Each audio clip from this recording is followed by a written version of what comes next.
Late Bloomers and GOB Production proudly presents to you wherever you are watching this, whether this is YouTube, you're listening on Spotify, iHeartRadio, or wherever you're listening to this podcast. We are producing the man with the new TNT Champion in his background. We got the man in heel figure, the man Audie, who's going to be having a party at WrestleMania, and he's going to be having a party when AEW goes to Texas and Detroit, and he has Goku and Vegeta Blue. Have Audie,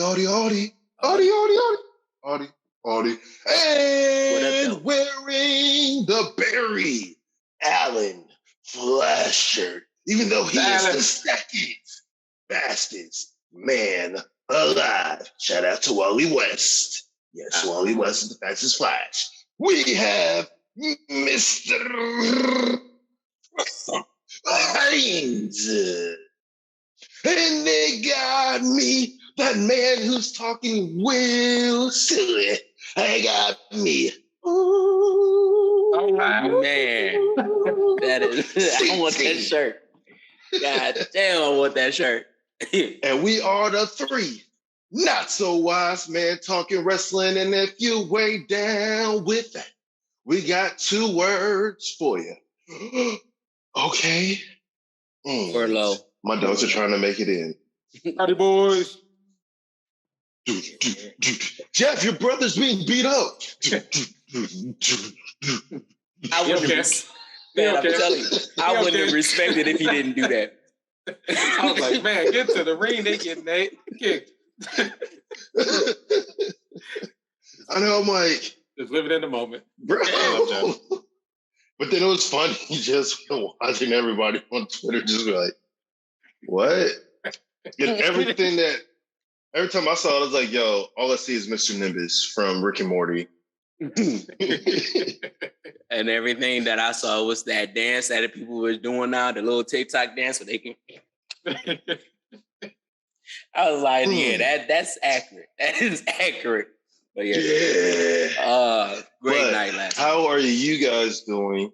How you guys enjoyed the last 3 days of wrestling? Jesus, have you thought that wrestling is just too long?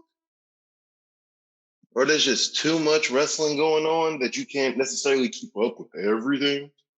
I mean, it's hard to keep up with everything, but if you're worried about it being too long, here's my answer. I just got Sling TV. This is not an advertisement. I had YouTube TV and I could watch AEW and WWE. With Sling TV, I could watch AEW, WWE, Impact, and Ring of Honor. So you know what I'm about to be doing. Yeah, so too long? It's not long enough. I'm not even going to slide. I fell asleep on Monday watching Raw. It wasn't because Raw was boring. It's because I was just exhausted. Like, I legit fell asleep during the tag team match. That was a good match. Yeah. Like, I didn't see the ending of it just because I was like, dozing off. I was like, all of a sudden, ding, ding, ding, we have no chance. Like, what? Oh, yeah, that's kind of what happened with me too. But I had to get up and go to work too. So that ending was great. I honestly, it's not that wrestling maybe be too long. Raw is too long. Yes. Yeah. Yes. Yeah. Like, legit, Raw needs to go back to 2 hours. I feel like Raw would be so much better. And everybody across the board would say Raw was so much better that they would just get rid of the third hour. Yeah. Yeah. Because it's like the first hour good, but then like the next two was like nothing important happening. Mm-hmm. Yeah, that's because they got to stretch it out. And because the thing is, like, y'all want to make sure that y'all stars get enough TV time. But in getting enough TV time, everything is being dragged out. So now you got spots to fill. You got filler matches. You got things that have no real bearing. Like, y'all have probably done at least 2 hours worth of advertisement of Veer, who hasn't made it to Raw yet. Like, there's a lot of stuff that y'all that they're doing. Is like, man, if y'all just consolidate it, if y'all compress it, it'll make it a lot better because it'll also force your writers to have that constraint to where all the shit that they want to do, then I know that I cuss. Well, I mean, they could do something with that, but I don't know, making their writers fans of WWE instead of just not, Hollywood comedian writers who know nothing about the product. Listen, they got rid of that lady. They got rid of that lady because she said she didn't know that. That's only one person. That's one. Yeah. Like 50 writers. Like, right? They have 50 writers, maybe 4 of them were actually wrestling fans, and maybe 1 was actually a wrestler. Get that Fugazi stuff out of here. While we're talking about Fugazi stuff, let's go ahead and start talking about the Pat McAfee, Vince McMahon interview. It happened last week. If anything, it was a fluff interview, but good nonetheless.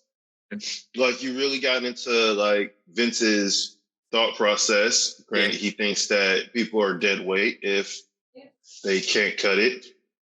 Yeah, looks like Shane's dead weight, even though he said he doesn't look at his kids or his family members, or he looks at his family members and his kids the same way as employees. So if they're not producing, they gotta go. They gotta go. So, but I mean, if that's the case, Mr. McMahon, can I suggest some people go?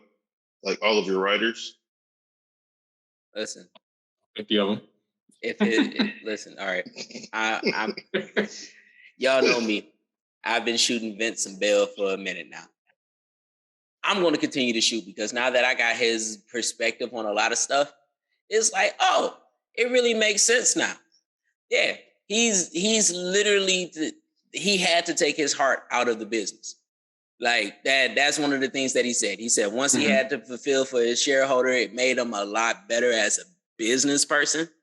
And so he had to start looking at things unemotionally. So that whole thing about about people being dead weight, it's really like, all right, he's probably looking at a bottom line, and it's probably there's people that were costing him more than what they were bringing in. Regardless if the fans love him or not in the moment or whatever, he's probably looking at, dang, at the moment, Zack Ryder, he's being loved, but he's still not being one of the biggest bringers in this marketplace. So he probably let him go.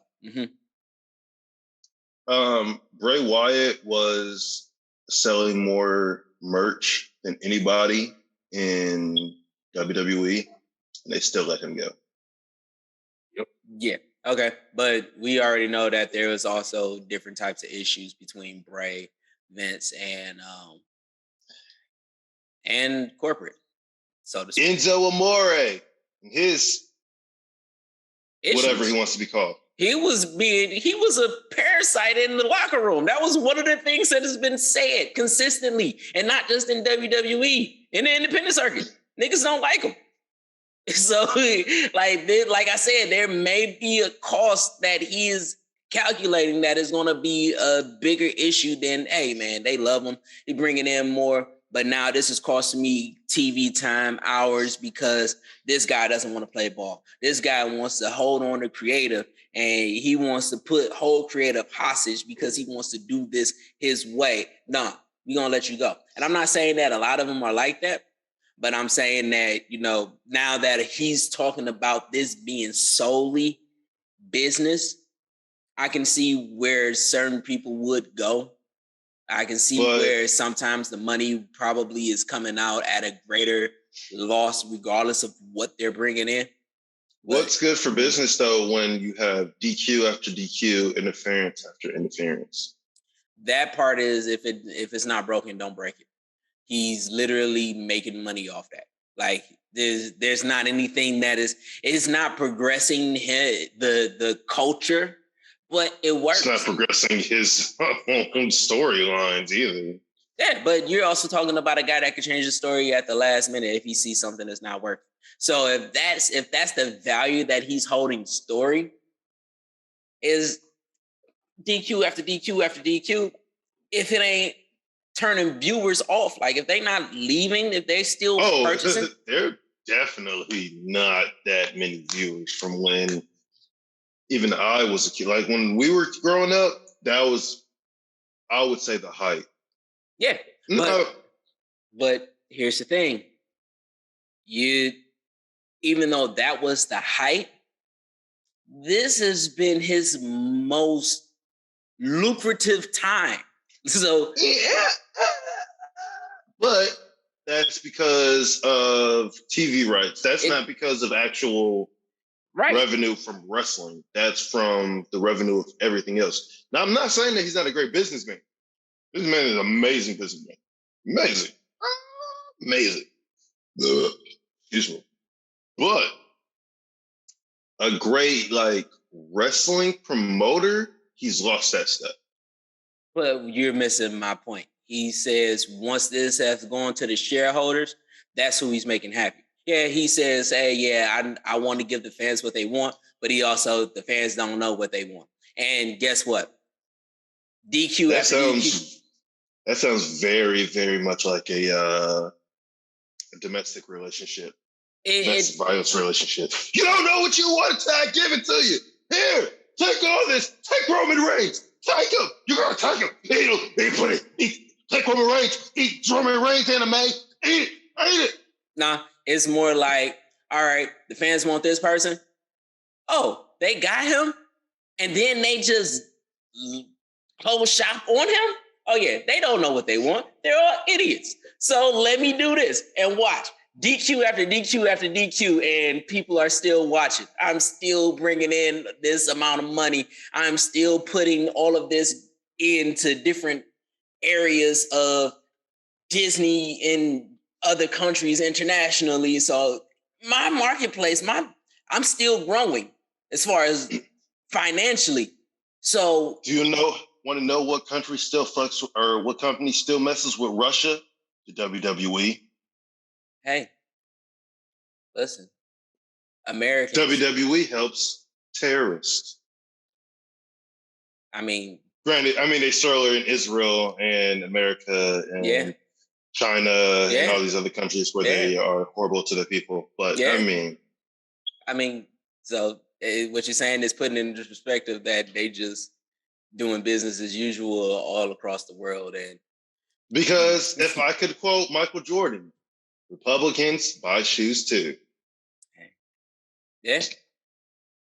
And apparently terrorists watch wrestling as well. Yeah. Apparently terrorists are Roman Reigns fans. If you like Roman Reigns, you're a terrorist. Yeah, okay. Most of the point, if you are like a hardcore WWE stand, you're pretty much a wrestling terrorist. Yeah. Yeah. Well, also, if you're a hardcore AEW stand that don't give credence to anything else, you are AEW terrorist. Because ultimately, it's the love of wrestling that should be driving you to watching these promotions. But you just got a narrative and you want to have destruction on anything that you don't like, which makes you a horrible person and a terrorist and a douchebag. And you shouldn't even have the benefit of having wrestling in your life. Should be taken. Did you know there were people complaining about CM Punk's entrance at Revolution, saying that, he shouldn't do that because the casual fans are going to be confused, They're going to be angry, this, that, and the third. I'm like, are you guys fucking serious? From the casual fan perspective? Because remember, I'm a casual fan. Well, I didn't even know about it, so then I looked it up. I'm like, oh, okay. All it takes, people, instead of getting mad, just do your Googles. Yeah, do your Googles. Guess what? You can find other matches that are freaking awesome. Yeah. Stupid weirdos. Yeah. Like I said, as a casual fan, me was like, oh, they changed it up. What was that? Oh, it was his old thing. Oh, okay. Well, now I want to see how it was when he was in his old thing. Like, they just, if memory serves me correct, that whole new entrance of Bryan Danielson sounds completely different than what it was when it started off. Like what? When he came in last year. They put a little bit of, they put words. No. Yeah, they added lyrics. They've always had lyrics, but I think they've brought the vocals up. Okay. Maybe they just played the music a little longer, and I just never. Yeah. So, but I mean, seeing that we're going into AEW to talk about them, we should go ahead and talk about the fallouts to Revolution. Well, actually, no. Wait, I'm gonna go back to Mcafee and Vince McMahon real quick. The one thing that I took from it that I don't think a lot of people heard was that if Vince McMahon's dad knew what he was going to do with the wrestling business or with the company, he was never going to sell it to him. Oh, yeah. Like, everything that he's done up to now, I feel like Vince Sr. would have never done, and somebody else would have had to do it. Yeah, no. And that definitely hit me just because, like, out of everything, that was just like a sly, like, quick little comment. It's like, dang, like, everything that we have in wrestling might not have been here if Vince's dad, like, foresaw his son's vision. Yeah, that was the thing. Jerry Lawler. No, not Jerry Lawler, Paul Heyman. Paul Heyman had a promo cut when he was like, how do you think your dad feels about everything that you've been doing? Like, your dad's probably turning in his grave for all of this. And it was like, his dad probably would have been ashamed looking at how everything was going. But I, as a person that grew up on this brand of wrestling, we wouldn't have had WCW without Vince. We wouldn't have Stone Cold Steve Austin without Vince. We probably wouldn't have wrestling like nationally the way that it is, just because there was so much division to the point where niggas was trying to kill Vince. Territories. Yeah, they was trying to kill Vince. Like, and that was one of the things I took. Vince is a psycho. He laughed about Jim Ross hiding in the bathroom because he didn't want to be an accomplice to his attempted murder. Like, psycho. But that mindset, he had a bigger vision, and I thank him because I wouldn't be looking at Scorpio Sky being champion right now if it wasn't for him. I mean, everybody is taken from his playbook. So, Scorpio. And Vince is a psycho, waking up 1:30 in the morning to just work out. Not getting good grades, so he does home invasions. Lifting 1,000 pounds. I was like, it ain't no way. Ain't no goddamn way. Ain't no way. Listen, and then he was only like 80 pounds away from the Guinness Book of World Records of deadlifting. Like, so he made it crazy enough to say, man, you out of your mind. But it's possible because it's been done before. So that this is psycho. Yeah. And I love him for it. I love his psychosis and the way that he talks and all of that.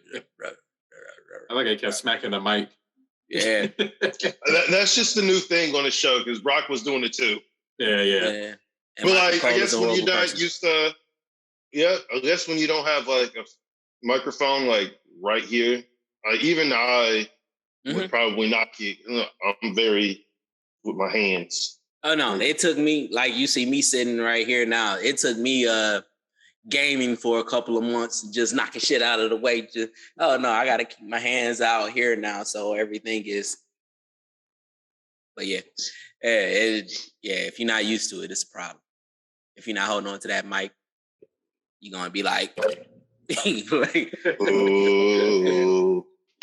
But what you take from it, Chris? Hold on, we ain't hearing Chris' point of view. I thought it was a good interview. Yeah, over a sore, man. I've been working out lately. Shoulders hurt, everything hurt.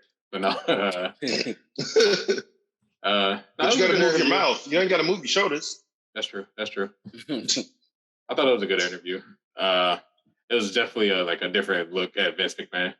And like he said, if he got hit by a bus tomorrow, you just want to say thank you. So just in case that happened, thank you, Vince. Without Vince. No, go ahead, Chris. I know. I'm just saying, without Vince, we wouldn't even be sitting here. Wouldn't be no impact. Hey. No. whoa, what are you guys doing? Are y'all giving Vince McMahon praise? Obviously, you guys did not watch his interview. He does not like getting praise. So that's why I am not throwing him any bell. Vince McMahon, you don't get any bell. You're not getting any of it. Listen.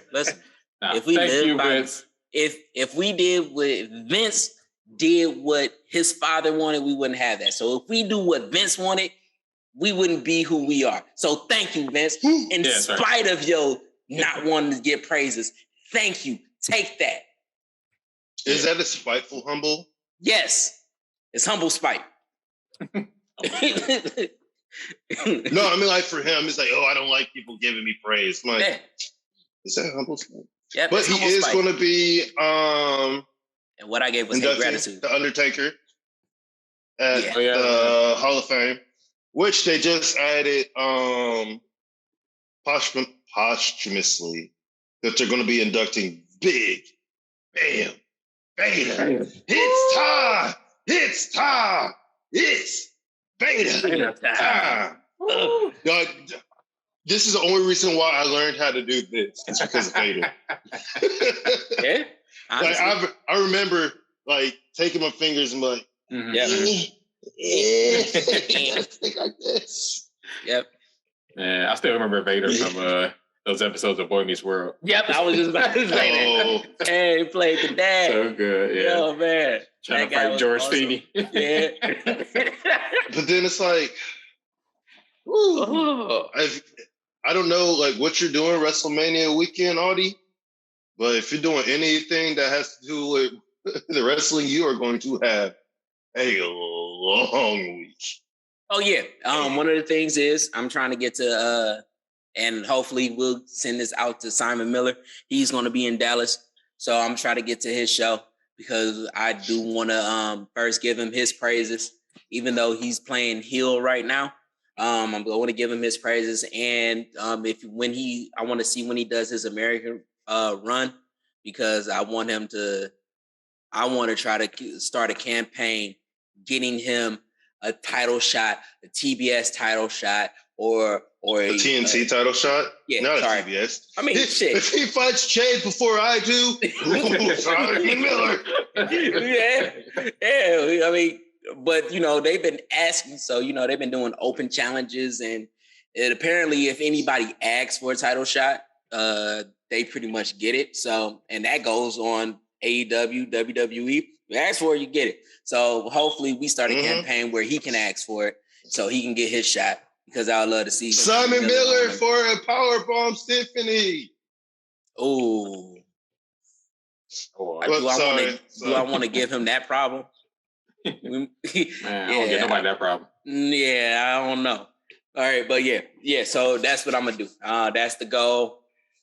Wish me luck. Pray for me. Wish all some success. I'm trying to get to these back channels to get to that, and I'm also going to be trying to sneak my way into WrestleMania, considering the fact that a couple people been sneaking in the wrestling events for like the past year in WWE because their stuff is laxed. So yeah, they let anybody in. They let anybody in. Yeah, you got a ticket, go sit in the front row.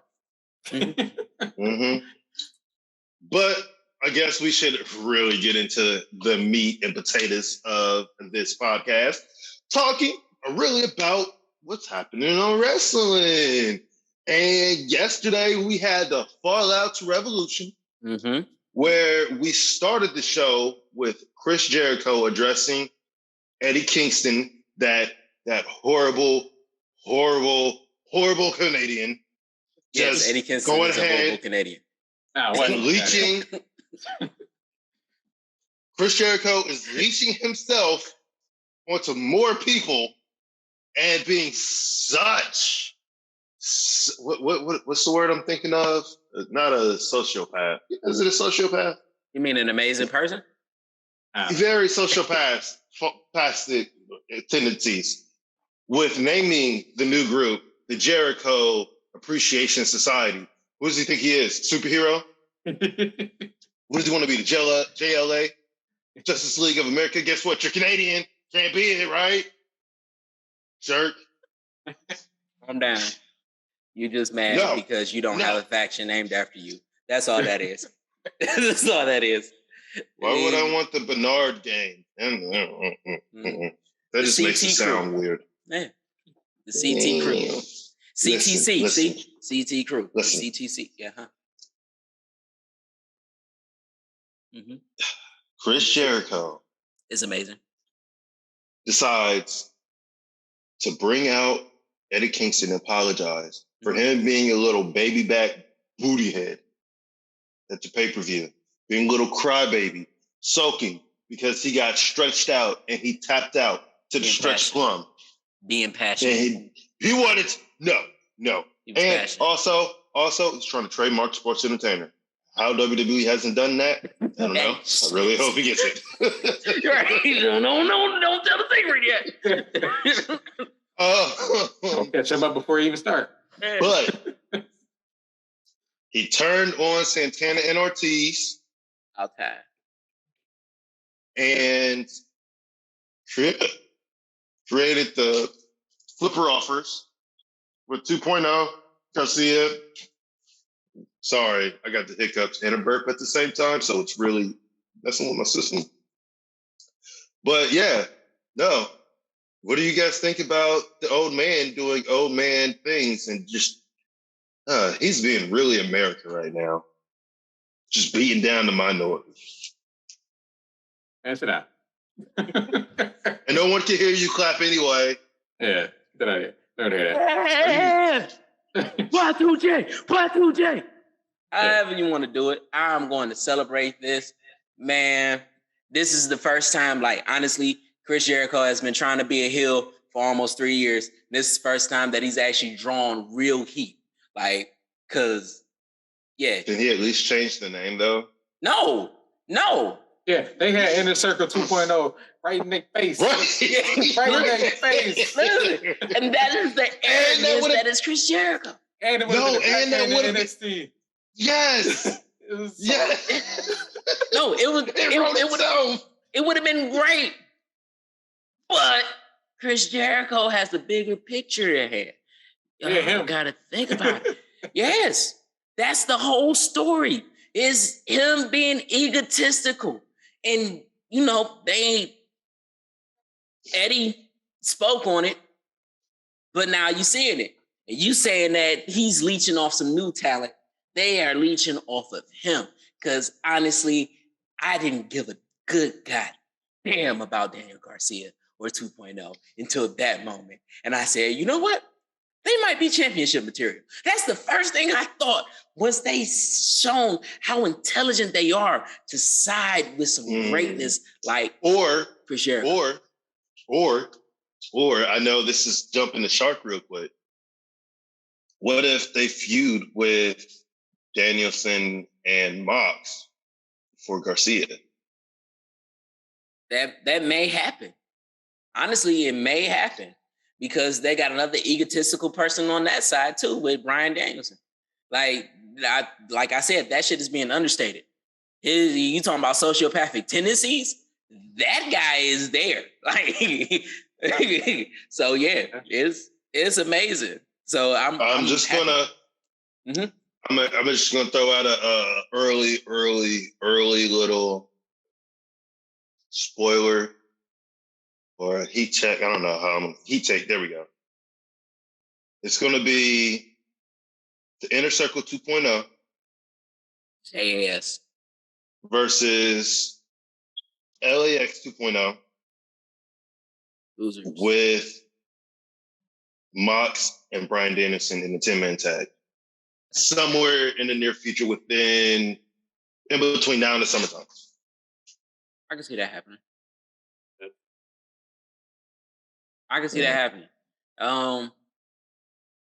Yeah, and I wouldn't be mad at that at all. I wouldn't be mad at that. And it's going to be kind of hard because of Eddie Kingston and Moxley's relationship. Like that, all that plays a part into it. No, it isn't. That's going to work perfectly because then Mox has his guy to help him calm down. I know Eddie and Brian had a little bit of a fallout, so Mox could be there to like, yo, chill out. And also, you still have Mr. Regal. Regal. Don't call him. That guy, that amazing Brit. And then you have a nice little tag team in a Proud and Powerful, like who can learn from both Brian and him. And then, just they eventually just falter and go their own way because they're not technically a group, Yeah, that'll work. That'll work. When you was talking about the 10-man tag, for some reason, I thought it was not a fatal 4-way type tag, and I was thinking 2.0. No, I was just thinking about them getting into a beef with Chris Jericho, Mox and Danielson getting into a beef with Chris Jericho, and it gets into the beef with Eddie Kingston and LAX, and so now all of them are actually just like beefing. But yeah, but to put them 5 and 5, 10-man tag that way, that'd be awesome too. So yeah, I think that'd be good. What did you think about the Jericho Appreciation Society? Who, me? Chris. Yeah, I told you it should have been Inner Circle 2.0. I seen it coming when they was like pretending to choke out Jericho. I was like, they ain't even hurting this guy. Bro, when he just went down simple, I was like, yeah, then they all just jumping Eddie. I'm like, something right here. I was like, what is going on? Oh, hey, sorry. I'll wait. Because this is just something funny about WWE. Okay. But yeah, no, I thought that, I fell for it because I knew that his neck was hurting. So I thought that, because he had an issue with the neck. So I was thinking like, okay, his body is wearing on him. So they're trying to go easy on him. No, he's just a genius. He's just a genius. That's all that is. Jericho being Jericho. Yeah. I love it. And what is going to happen with Santana? Oh, not Santana. My bad. Sammy need to go to a mental institute. Sammy is just an idiot. But we'll get to him when we get to him. Oh, they actually did say in the broadcast that he wasn't wearing a inner circle jacket. He was just wearing his own little jacket. I'm like, bro, get your own style. You're acting real Roman Reigns-y after him and the Shield broke up, dude. Get some real gear. It was an inner circle vest. I don't give a fuck what he said. Get some real gear. Just like take only one damn title, Sammy. Well, he got none now, so. Exactly. You deserve none. Stupid. His jacket did say Brody forever. So yeah, it did. Yeah, shout out. So after that, which was very just completely out of the blue, we had an AEW World Championship match. Adam Hangman Page versus Dante Martin. The match was super quick. Like the pacing was not slow at all. They're just hit. Which seeing what happened with William Regal, I would see why they just kind of went hit. But yeah, that very much so came out of nowhere. But I honestly think they did that just so they can move him down the ranking boards. Oh yeah, done. Yeah. That's why I believe all the matches were on there so they can just get people down the board. Yeah, and I think they putting Dante back in his tag. Which is another way to get him out of there. But no, I thought it was also. Okay, I'm gonna say this because I said this in the chat in the text. It felt detached. All of that whole thing felt detached. The Dynamite last night, it was like something was off about it. The crowd wasn't as loud, and that could have been in with the sound guy. It's just preventing the crowd from being that loud. But you guys are getting Battle of the Belts. Okay. Yeah, getting Battle of the Belts. But no, yeah, it seemed like matches were thrown together. Because even with that, they threw Pac and old boy in there because the championship title match didn't last long. But I'm like, y'all knew how long it was gonna be pretty much anyway. So y'all knew. So it was like, all right, so what's really going on? I think that Revolution was so big that they was trying for so many payoffs, and they knew they had an idea of what was going on, but they just didn't know how to just toss it in there because they knew Jeff was coming. They still have to progress the story between Adam Cole and Adam Page, even though I think that Adam Cole is supposed to be at the back of the line now. But no, because as of right now, Dante Martin's resume is he was 7-1 starting or going into the day. So now he's 7-2. Adam Cole was 5-1 going into the day. And Wardlow 7-1. So that's why I was thinking they would just use Tim to kind of get him out of the way, because I see that with Dante Martin being in the second spot, I see no reason why Adam Cole, who was in the third spot, would get a title shot. You always do the first number one contender and the second contender are mainly the ones that get title shots. The third one is kind of like there, because right now the rankings are Wardlow, Dante's going to have to move sometime, but Dante's number 2, Adam Cole's number 3, Lance Archer is 4, and Powerhouse Hobb is 5. Yeah, but what I was saying is that Adam Cole just lost the championship. Like, he had his shot. He just lost it. That's supposed to knock him down. Like number 5 or whatever.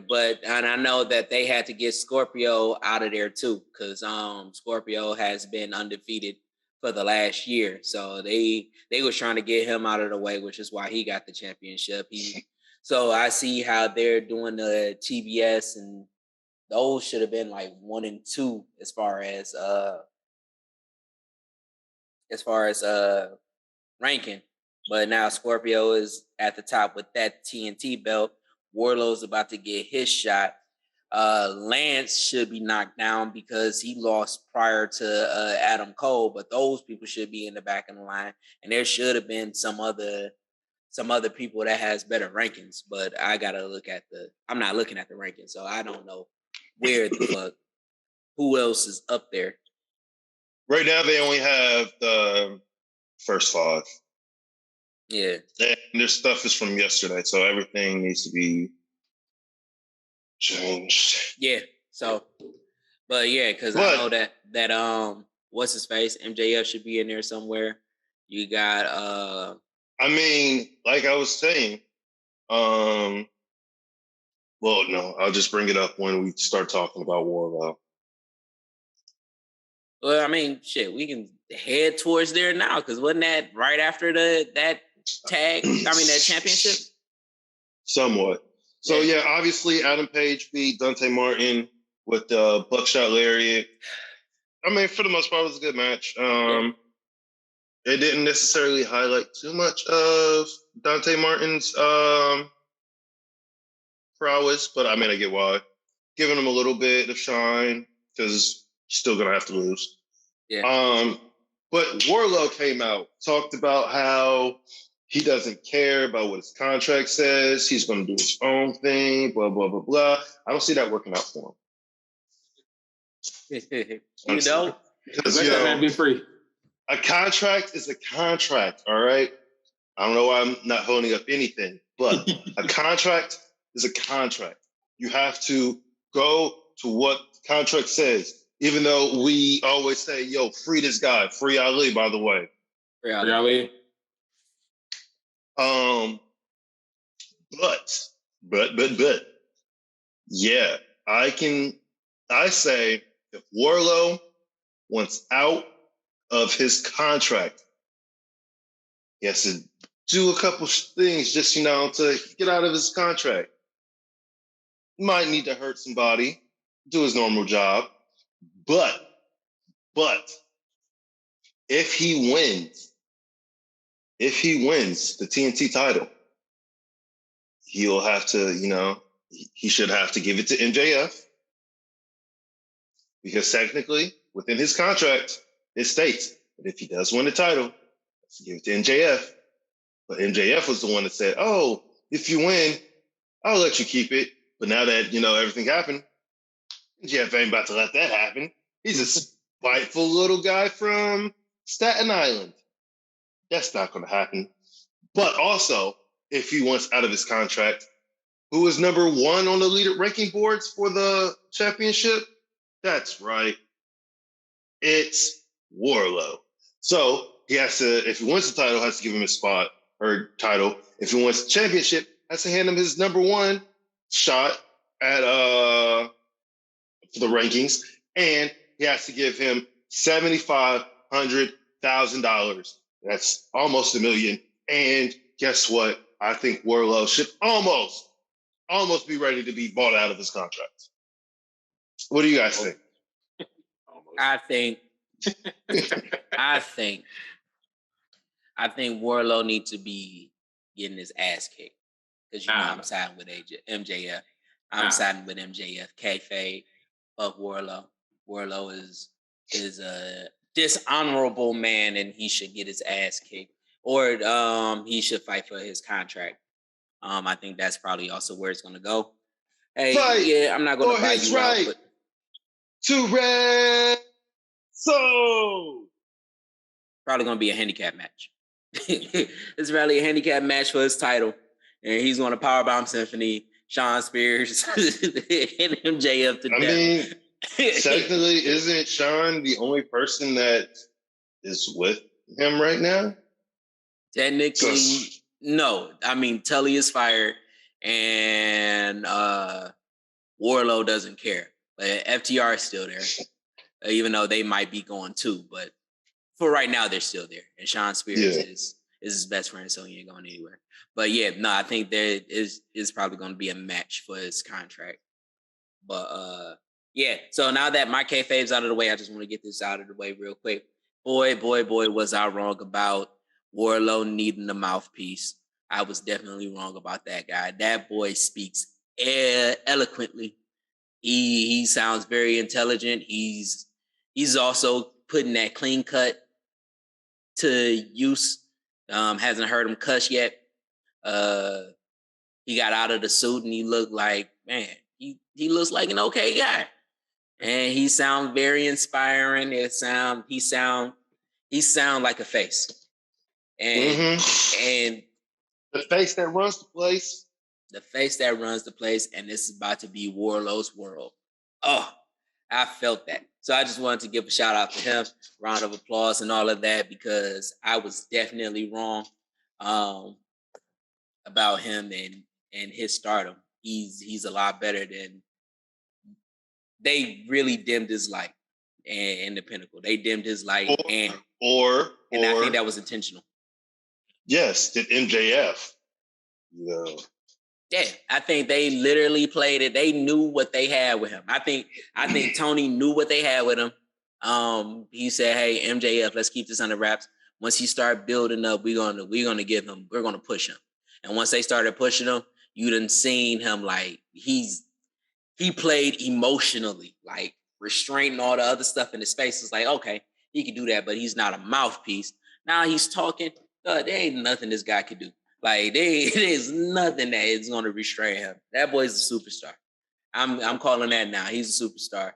He's going to be amazing. I've seen him get better in the ring. Like and since he started out, I've seen him getting better in the ring almost every day. But that shit is amazing. So I just want to give him that. What did you think, Chris? And it's one of my favorite turns in AEW so far. I jumped out of my seat when he forgot the ring. He's like, which pocket was it in? Then he gave it to Punk. Technically, he didn't give it. Oh yeah. He finally found the ring. And then just left it. There you go. And I mean, I'm actually really glad that MJF wasn't on the show this week. Yeah. It gives us some time to breathe. I don't think CM Punk was on the show today. Nope. Yeah, no, but I think that gave them, that made it a little more profound. Like, they literally let him shine, and it was like, now it's breathing. Now we're all like, what's about to happen with this? Because it got to go to that next level. You know what this past Dynamite was? It's kind of like a come down show. Yeah. It very much so, and it was a come down show, but it was also like branching out. Like, all right, this is what you guys can look forward to seeing. Yep, this is about to happen. It's going down. Like, a lot of moving parts going on. Yeah. Man. So and what else? That was. I don't even think we made it. Oh no, we did make it to a match.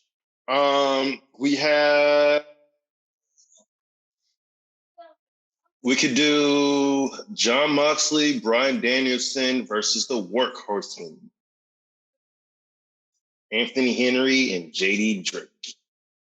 It was a quick little squash match. Yeah, it was. I think the most important thing was William Regal coming out and finally speaking. Yeah, William Regal definitely had his. That man had me tearing up.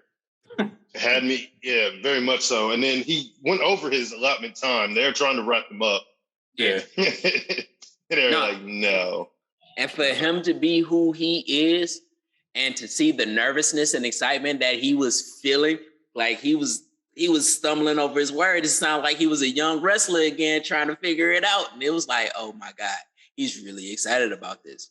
Yeah. You know, it felt good.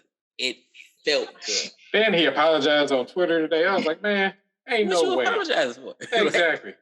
Yeah. Let that man talk. Yeah. He deserved it. He did. Wow. And y'all shouldn't have added the pack match and just let him have his time. Yeah, that is true. Hey. Like them adding on the pack match against Yuta, like out of the blue, because, you know, the championship match didn't go towards their allotted time. It's like, yo, bruh, give it to William. Yeah, let William have it. So he gave a nice little summary of his relationship with Bryan Danielson and Jon Moxley, and basically told everybody that Lucha Express, those tag team titles, they're not going to be yours for much longer. Jurassic. Acclaim, you're not. Red Dragon is going to be a good match. Yeah. Young Bucks, stick with the Hardy Boys. It's going to be a long day for you. It's going to be a long day if you mess with Daniel and Moxley. Stepped up or get stepped on. Yes. Top flight. Better stay grounded. Ooh, that faction. When that faction started getting the young people in there, I wonder. Ass boys. Hey, Gun Club. Okay. I won't say that over here. It didn't say that. It didn't say that. Yo, Gun Club, you about to start calling yourselves ass boys. Yeah. But no, man, that was amazing. Oh, I can't wait to see their reign of terror. Yeah. Oh, God, it's going to be glorious. Yeah. After that, you know, we had the emergency board meeting of the AHFO. Thank God that's over with. I'm not even going to act like I really paid too much attention to them in general. Granted, they've always had like the Butcher and the Blade just kind of standing back. And did you notice they didn't get a vote? Yeah, I did. I was like, stick it to the white man.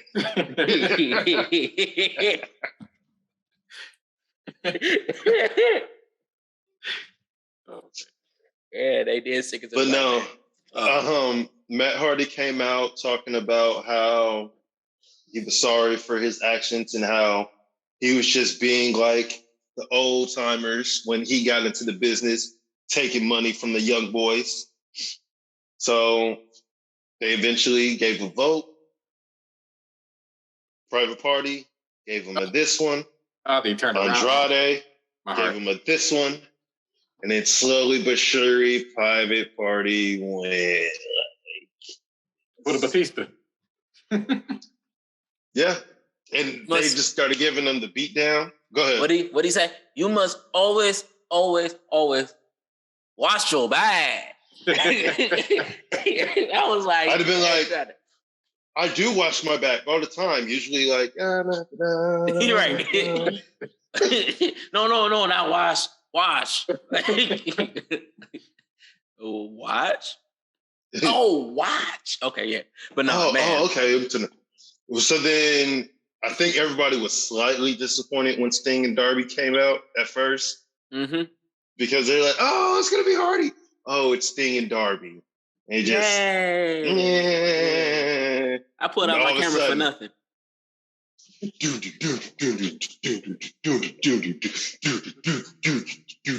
the way down the ramp.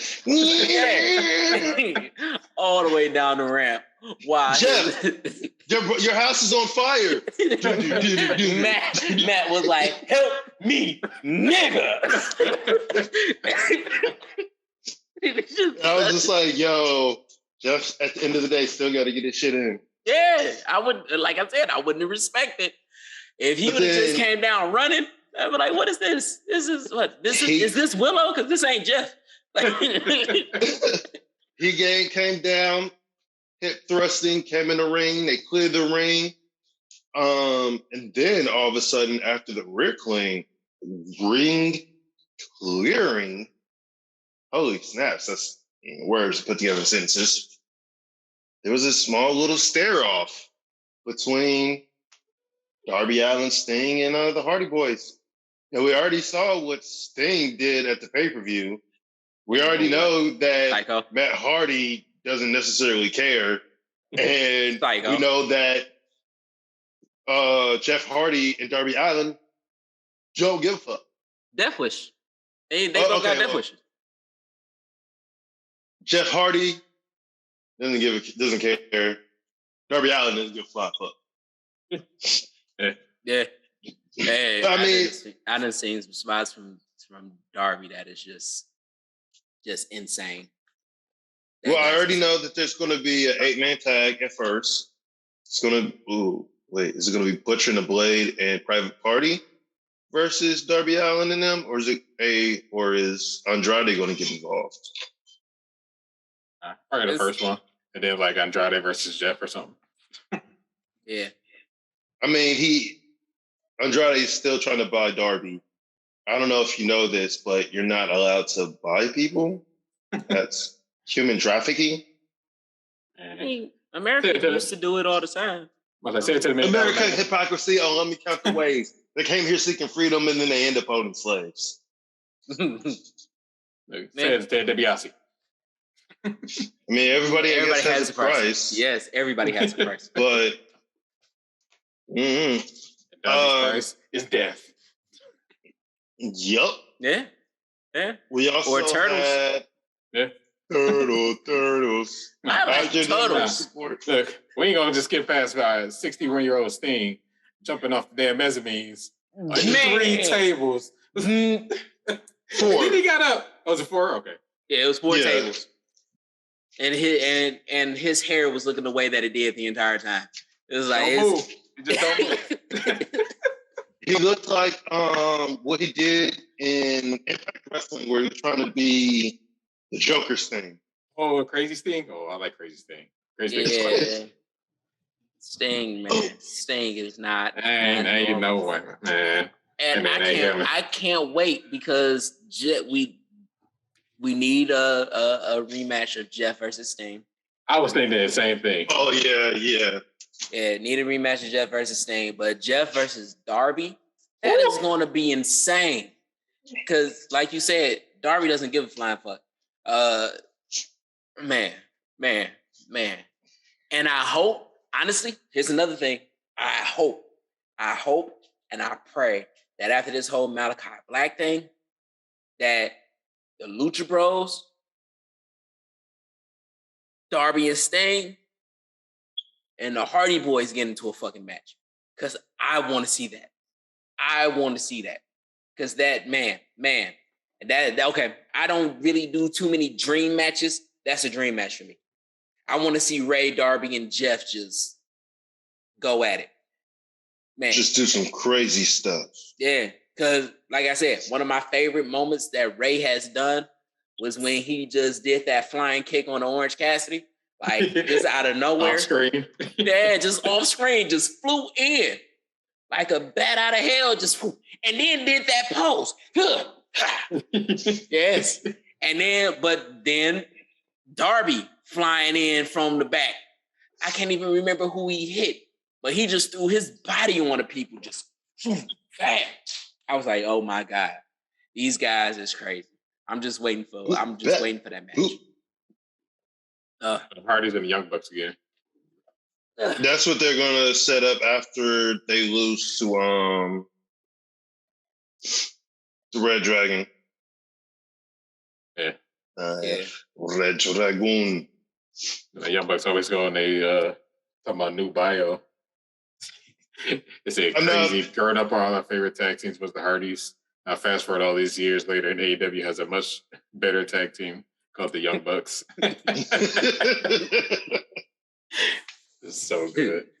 Oh, see, I thought they were going to say growing up something about them liking them, and now they work for them. I was like, ooh. But I was like, oh, okay. I got it. Still good. Still good. Yeah. We also had the tag team titles on the line with the Acclaimed facing the Jungle Express. They had a good match. I definitely was like, are they about to put the titles on the Acclaim? They're giving them some good action. Yeah. But came to fruition that they were not going to put the titles on them. They ended up losing. It's okay. Mm-hmm. It's all right. What did you guys think about the tag team title match? Love the Acclaim. Love the Acclaim. It was a good match. I think I like the trip at the pay-per-view a little bit more, but Yeah. Now we only had like one title change in the past like 3 days. Oh, can't hear you. Hello? No, I can't hear you. I don't know what happened.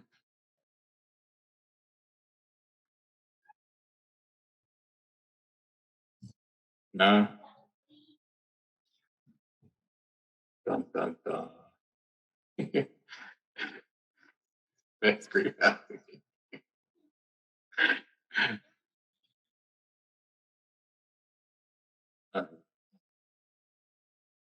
So yeah, good tag team title match. The Jurassic Express finisher is probably my favorite finisher in AEW.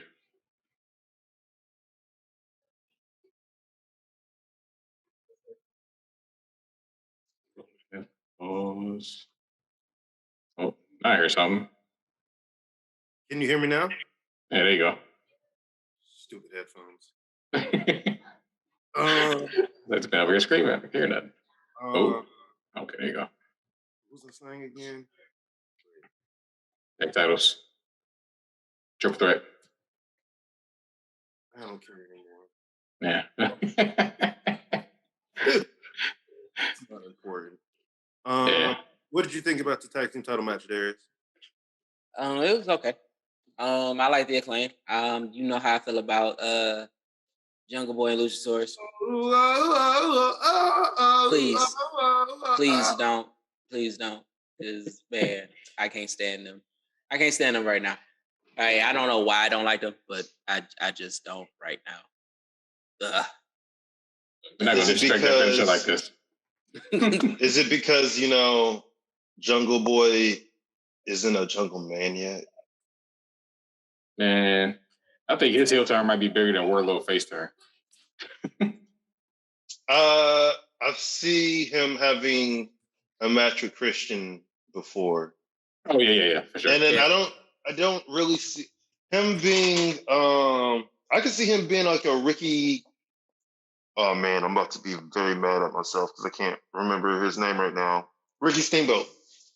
Being a Ricky Steamboat type character where he necessarily doesn't have a heel turn. Okay. Yeah. But I mean, everybody has a heel turn eventually, besides Rey Mysterio. Even his son's gonna have a heel turn. Yeah. Yeah, I don't ever remember Ray being a heel. It ain't never happened. Yeah. Even when they were the filthy animals in WCW and they were kind of like heelish and they were Eddie Guerrero before Eddie Guerrero was Eddie Guerrero. Mm-hmm. Just saying. Yeah. The group was sort of heelish. Everybody was cheering for Ray. Yeah, I think the closest thing to a heel turn that Ray Mysterio got is Ray Phoenix. No, closest to a heel turn is when he came out at the end of the Royal Rumble, yeah, number 30, yeah. That's the only time I ever heard Rey Mysterio get booed. And it like when he was getting, boo.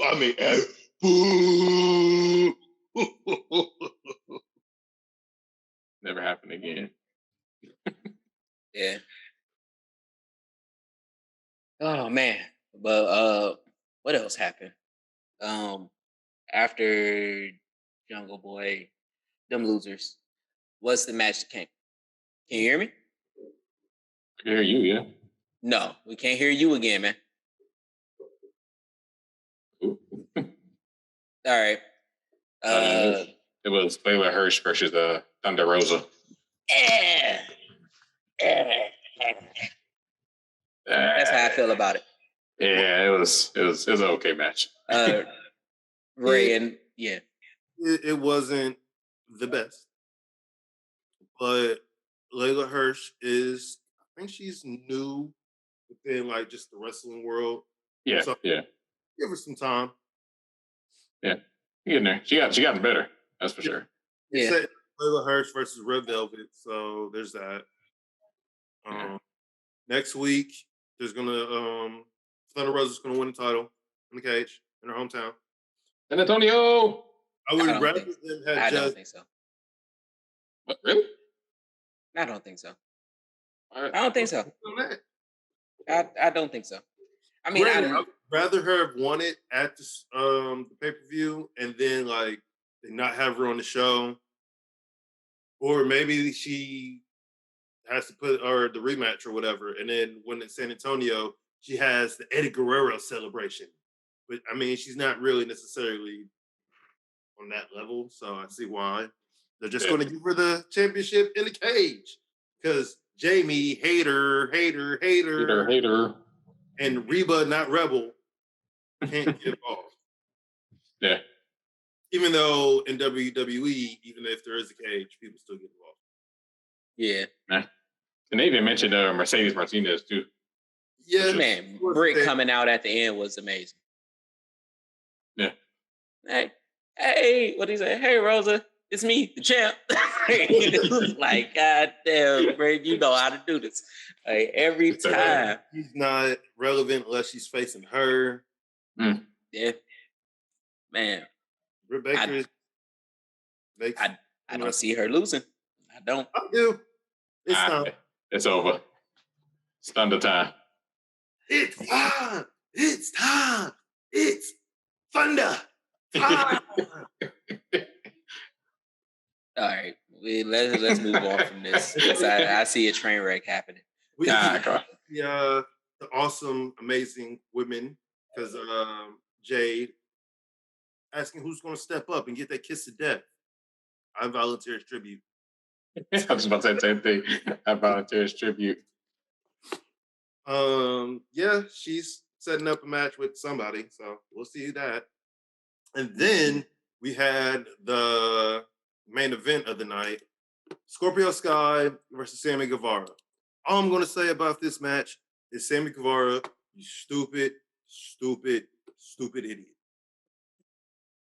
Like, what was the real point in the 630? What was the real point? And then after you crash and burn Almost look like it hurt her. And you decide to like, you want to be. Oh, no, I can't even think of his name right now. What is his name? Mick Foley. But no, I'm gonna come back.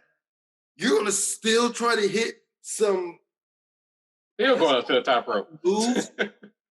Like, bro, the storytelling in that match was so horrible. Like, why? Just why?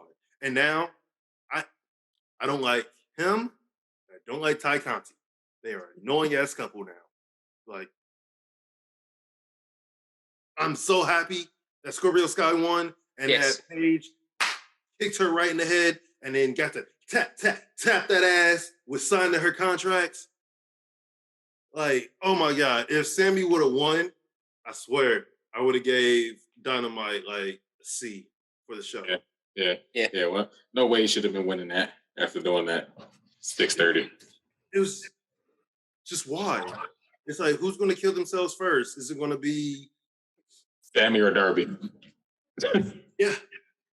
Or Thing. Honestly, Sammy, just because he is doing all these stupid high-risk moves for no reason at all. There should be no reason why he does it. Oh, wait. And I just want to give a shout out, even though our boy Audie had to leave, he has the picture up of our new TNT champion, the first duo crowned champion. Okay? TNT and the World Tag Team.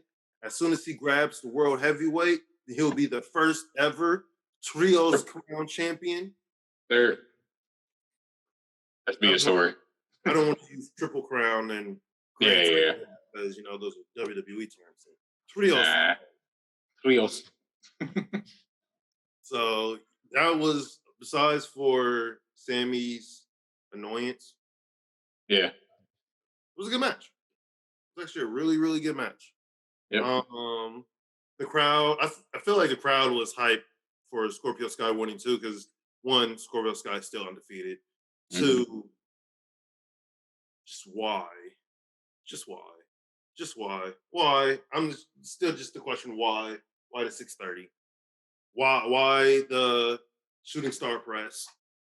Why do any of that, bro? Stay grounded. But yeah, he's the new TNT champion. He will face Wardlow next week.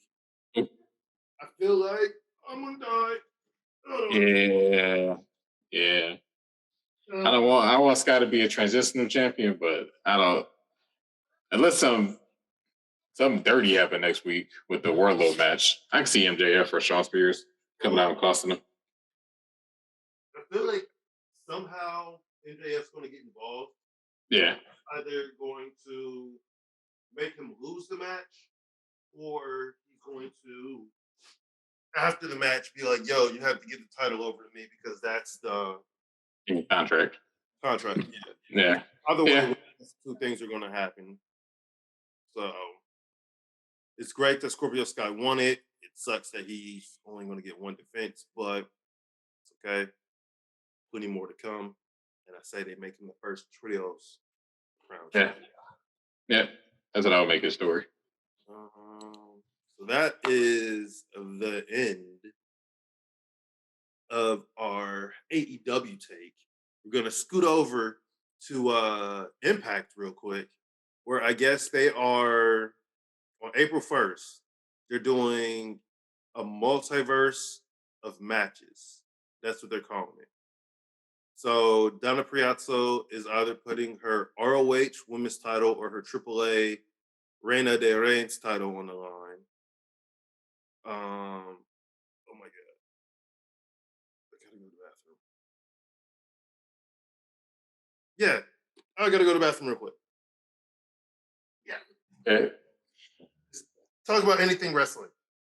Anything wrestling. Okay. Well, he'll be back with the Impact stuff. I'll move over to the Roman Reigns, the WWE Madison Square Garden show. So yeah, we had Brock Lesnar versus a surprise opponent, which turned out to be Austin Theory. Obviously Brock won, but after the match, Roman Reigns and the Usos attacked Brock. So you get a nice little picture of Roman standing over Brock with the both championships. Sorry, I started talking about the MJS or the MJS. Yeah, Madison Square Garden show. Sorry. Yeah, but no, I'm looking at the Impact stuff now, and wow. They have Ultimate X match. They have a champ match. Have the Bullet Club versus Impact, which that is Jay White versus Chris Sabin. They have New Japan Pro Wrestling versus Pro Wrestling Noah, which is Ishii versus Eddie Edwards. And they have ROH versus Impact, where the Briscoes are going to be taking on the Good Brothers. That's like a crazy show. Yeah. That looks like a nice little lineup. And I think that's not even a pay-per-view. Yeah, it's a Friday show. Oh, special. Ooh, that's the I think the Friday before Mania. April 2nd, 1st? First. Okay. Yeah. First. Okay. Yeah. And a quick little NXT run, brief cap. We have a new NXT champion, Dolph Ziggler. Steve Braun Breaker is going to be on WWE TV, like main TV, not too soon. Yeah. I guess they're also trying to bring up Harland, but he hasn't done anything. But okay, that's cool. Harland. That's the guy with Joe Gacy. Yeah, that's the guy with Joe Gacy. Huh?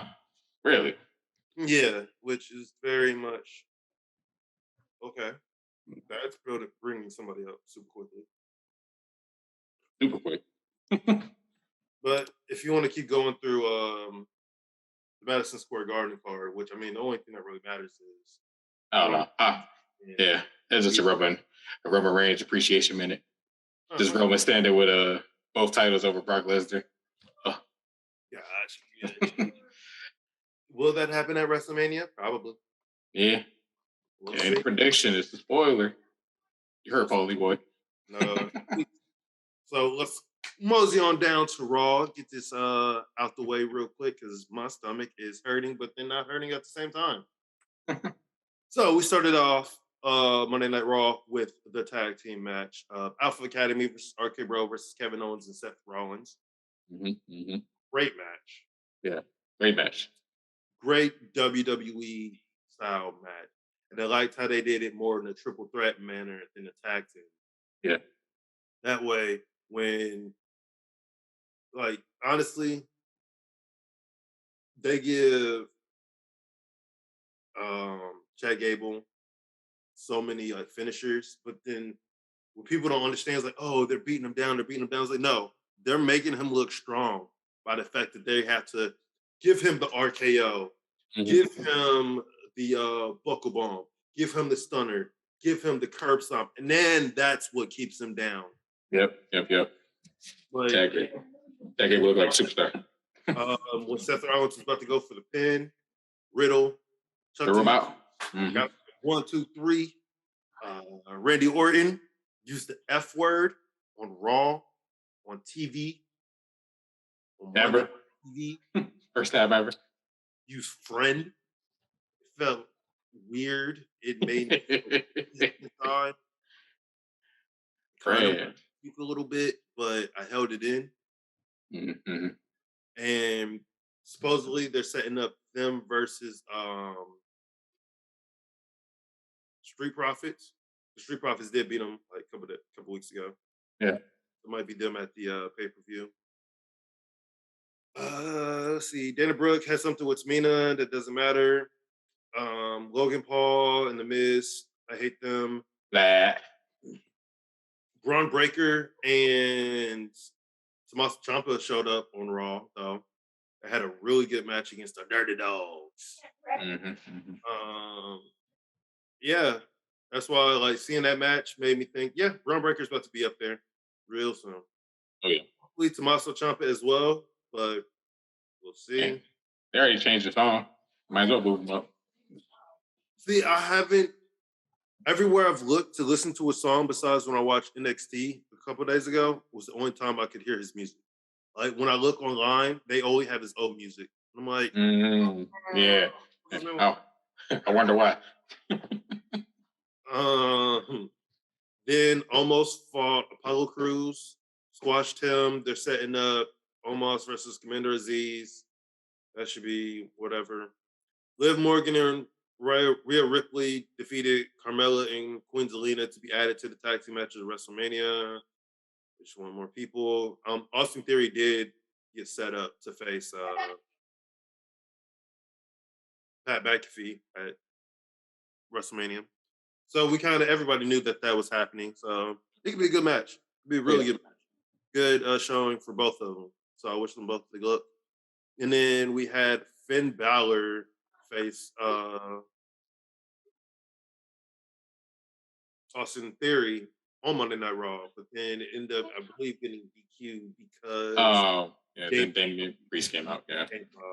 And as you can see, he's no longer using the Reckoning. Is there a reason why he's not using the Reckoning, Chris? And you got me. Is it only smoking mirrors? He came back and took his own finisher. Can you use that no more? That's reserved for Stardust. I mean, whoever that guy is. That ended Monday Night Raw. It was a decent Raw. It was okay. The title match was first, so and that was like a good 40 minutes, the first hour or something like that. And after that, everything just kind of happened. Yeah, at the end of the show, KO calling out Stone Cold. Yep, and then the next day, he's coming. Oh, yeah, he's buzzed. Oh, there you go.